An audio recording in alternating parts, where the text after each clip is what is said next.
Bordi Paqes, Kryeministri Edi Rama, Presidentja e Kosovës Vjosa Osmani, fjalimi i zotit Rama, si të duk e gjitha. Kishte shumë, në fakt, edhe për shkak të qëndrimeve të opozitës këtu, kishte shumë, por edhe një mungese kontakti, duhet thënë, në fakt, të Shqipërisë me administratën Trump prej një viti, dhe vëmendja ishte tek mënyra se si do t'i qasej zotit Rama, zotit Trump, apo administrata e tij. Si e lexuat gjithçka çfarë ndodhi ditën e djeshme, ambasador? Esmeralda, shumë interesante, po të shikoje, në fakt duhet ndajmë dy gjëra. Dihet që presidenti Trump me politikën e tij realizoi paqen. Dihet doktrina Trump është nëpërmjet forcës unë arrit të realizoj paqen. Edhe kjo është diçka tepër pozitive dhe një merit personale e presidentit Trump. Bordi Paqes vjen për inerci të kësaj iniciative, sepse vetë Shtetet Bashkuara të Amerikës nuk mund të pranojnë një alternativë, një organizatë kaq të madhe, kur dihet që kryetari i saj do të vazhdojnë në një mënyrë që nuk përfaqëson vendin e tij, por përfaqëson veten e tij në mbarim të mandatit. Pra, me Bordin e Paqes, presidenti Trump donte të tregonte forcën që kishte arritur ai duke drejtuar Shtetet Bashkuara të Amerikës. Dhe në këtë kuptim, pjesa tjetër garnityra ishte një sport karavidhes të cilët ishin bashkuar me marriage of convenience, secili kishte ato interesat e tij për të qenë në këtë bord të paqes, duke shkelur edhe atë vijë politike që deri tani kishin mbajtur. Dua të them që këtu, ashtu siç e shpjegonte edhe Guardian ditën e djeshme, shumica e tyre e personave që morën pjesë në Bordin e Paqes ishin autokratët e sotëm të botës, të cilët nuk lejojnë media të lira, nuk lejojnë shoqërinë civile, opozitat i kanë kryqëzuar, por të cilët treguan që forca e presidentit Trump i kanalizoi menjëherë që të mblidhen rreth Shtetet Bashkuara të Amerikës. Dhe midis tyre ishte shumë e çuditshme që i vetmi europian që ishte autokrat ishte zoti Rama. Dhe po të shikosh pëlqyeshmërinë dhe funksionimi i shtetit demokratik në të gjitha këto vende, nuk kalonte atë përqindjen e nevojshme, por ishin vende gjysmë demokratike ose gjysmë diktatoriale. Kjo është e para.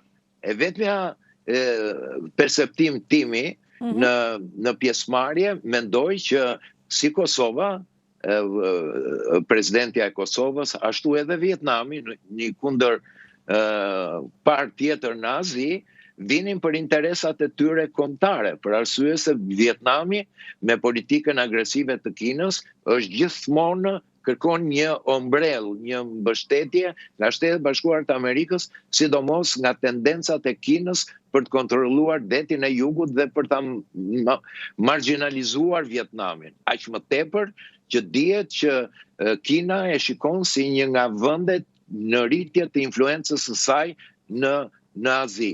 Ashtu dhe Kosova dhe presidenti e saj ishte më se justifikuar të ishte në këtë eveniment, kur dihet që ambicjet e Serbisë, Rusisë për të rritur influencat e tyre në Ballkanin Perëndimor, gjithmonë mund ta bëjnë atë Kosovën një vend i cili mund të rikthehet në vëmendjen e një veprimtarie ndërkombëtare.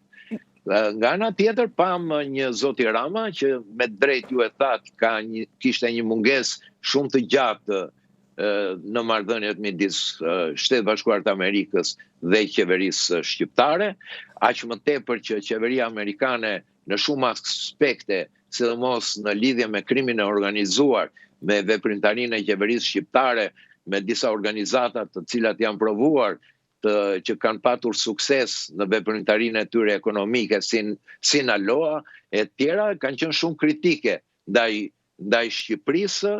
Në këtë kuptim, pjesëmarrja e zotit Rama për të ishte një sukses të vinte këtu dhe më tepër këtë sukses ta projektonte ndaj shqiptarëve, ndaj opozitës shqiptare, e cila po lufton për të hequr narkoshtetin nga qeverisja e Shqipërisë. Një akt, mendoj, që është brenda interesave të popullit shqiptar.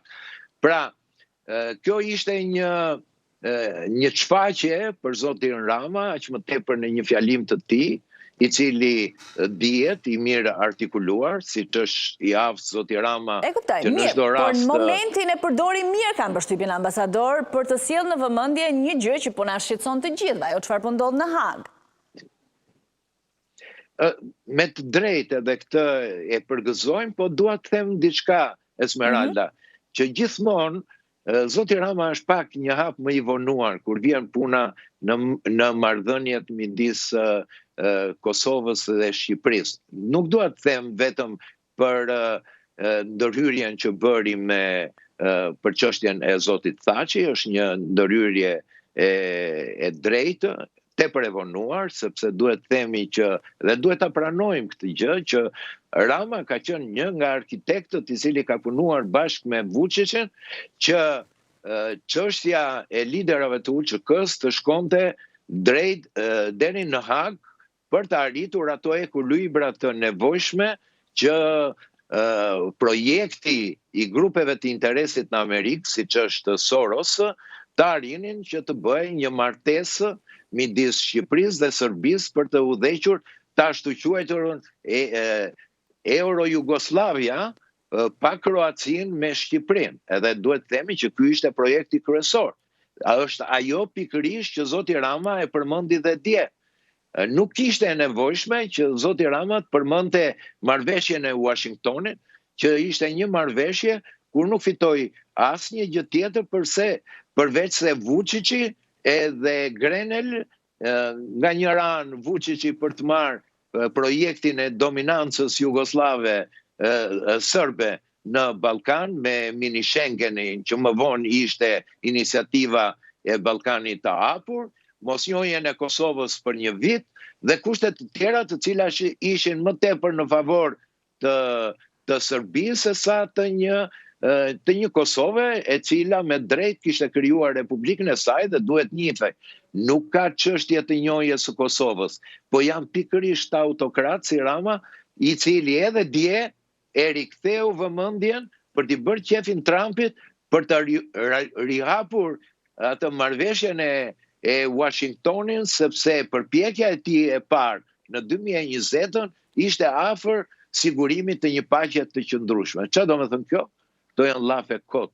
Janë llafe për një Ram i cili as në Kosovë kur ishte, nuk deklaroi se kush është thelbi i nacionalizmit serb të Vučićit që kërkon të marrë territore të veriut të Kosovës, por i ishte fajin Miloševićit apo në një njeriu tjetër, nuk u deklarua për genocidin serb, por u fol për tendenca dhe kriza etnike që në një rast kalonin dhe spastrime etnik, dhe gjithato duke relativizuar dhe fshehur atë projekt tuaj ka qenë bashkë me Vučićin për të realizuar izolimin e Kosovës, ndarjen e Kosovës, midis tyre që secili nga ta të fitonte diçka dhe të mbetej në postet qeveritare. Prandaj, mendoj që Rama ka patur aftësinë ta kuptojë që kjo iniciativë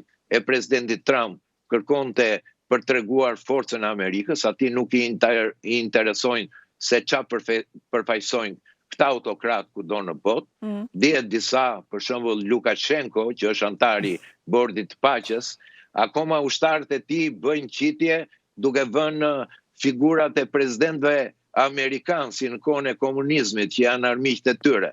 Por vjen në bordin e paqes dhe kjo është një fitore e Trumpit, për të thënë që unë po marr edhe këta kriminal që vrasin njerëz dhe gratë pafajshme në Ukrainë, siç është Lukashenko që bashkëpunon me Putinin, po janë bordin e paqes. Trumpi e ka të qartë objektivin e tij, ambasador. Do të rindërtoj Gazën dhe të mbetet në histori si njeriu që i dha fund një konflikti që zgjat prej kur s'mbahet mend mes Izraelit dhe Palestinës. Kështu që ai në rregull është me të veten. Unë po flas për tonën. Jo, është edhe unë këtë po them. Edhe unë po them që Trumpi në vizionin e tij tregoi forcë, tregoi një rikthim të Amerikës në një mënyrë tjetër që është e diskutueshme për popullin amerikan, që ka në rëndësi vlerat, principet, apo do të kalojmë tani në atë që është më e rëndësishme në një forcë për të treguar dhe sfidën gjeopolitike që ka rritur koha. Për këtë unë mendoj që presidenti Trump ka vizionin, kurse kur vjen te neve... Po nuk është problemi zotit Trump që pozita dhe opozita të gjithë deputetët të votojnë që Edi Rama me emër dhe me mbiemër të shkoj të ulet tek zoti Trump, apo ja? Se edhe kompleksi ndaj asaj çfarë do të ndodhë, se Shqipëria mund të përfaqësohet, po nëse ti e çon me emër dhe me mbiemër, atë atje ai thot në rregull jam unë, ju dakord jeni edhe juve. Kështu që Shiko,